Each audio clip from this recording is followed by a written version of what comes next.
I thought I was losing my mind until I realized I was just living with a narcissist. Here are hard lessons I learned the hard way and how you can protect yourself.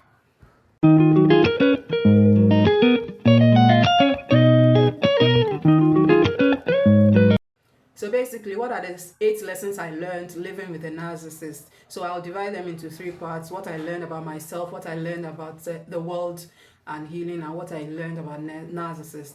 Okay, the first one is what I learned about myself.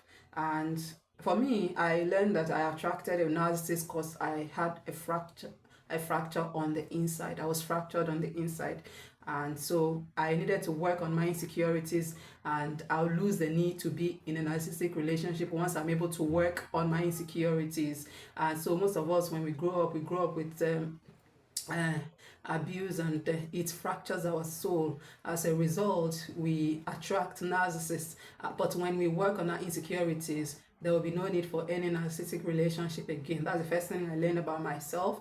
The second thing I learned is that engaging the silent treatment is a powerful way to regain your sanity and your sense of self. And saying less than necessary and becoming unpredictable puts you in the driver's seat of your life.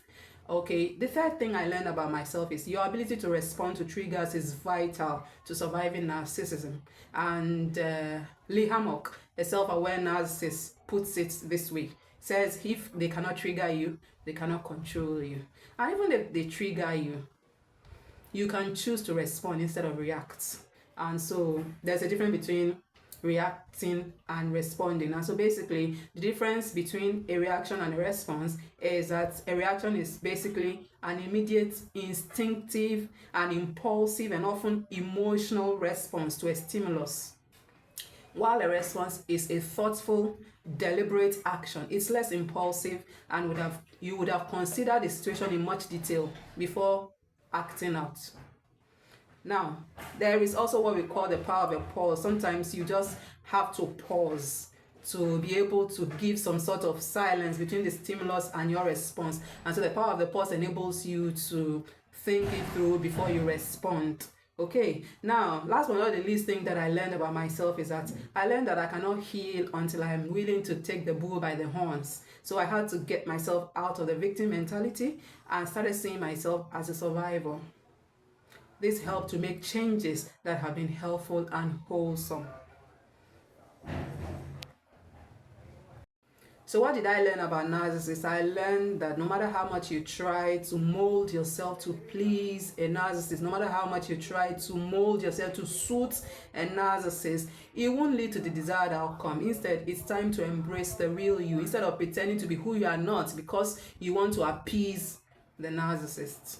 So that's one thing that I learned about narcissists. Now, what did I learn about the world and healing? I learned that we are created to operate as divine beings and not to operate out of fear and anxiety. And so it's a misnomer for us to operate out of fear and anxiety. As divine beings, we are supposed to operate calmly. But fear and anxiety has taken over because of abuse. But we are not to operate that way. And so that's one lesson I learned about the world and healing. And then it takes courage to heal. It takes a lot of courage. In fact, there was this quote I saw just before recording this video. It said, it takes guts to leave the ruts. I think it's a quote attributed to Robert H. Schuller, the late Robert H. Schuller. It takes guts to leave the ruts, and it takes courage to heal. If you want a different result, you have to be prepared to do something different. You know how they say that insanity is the definition of doing the same thing and expecting a different result? You gotta change. You gotta be courageous. You gotta be bold. You gotta be audacious.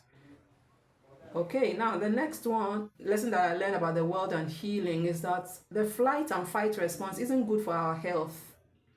And so while the flight or fight response is a natural survival mechanism, when it's activated frequently or for extended periods of time, it can significantly affect our physical health. And it causes things like high blood pressure, impaired immune function, digestive problems, anxiety, and it even contributes to chronic diseases like heart disease if not properly managed. And so we are not created to operate in the flight or fight zone at all times. But when you are suffering from abuse, narcissistic abuse, you tend to always have your fight or flight response activated, and you're not created to live like that.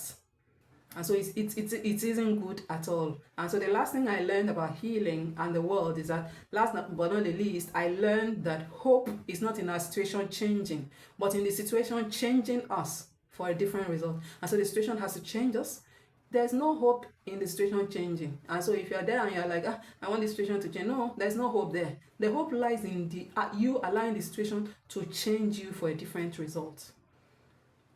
And so if this video helped you, go ahead and hit the subscribe button and also share it with a friend.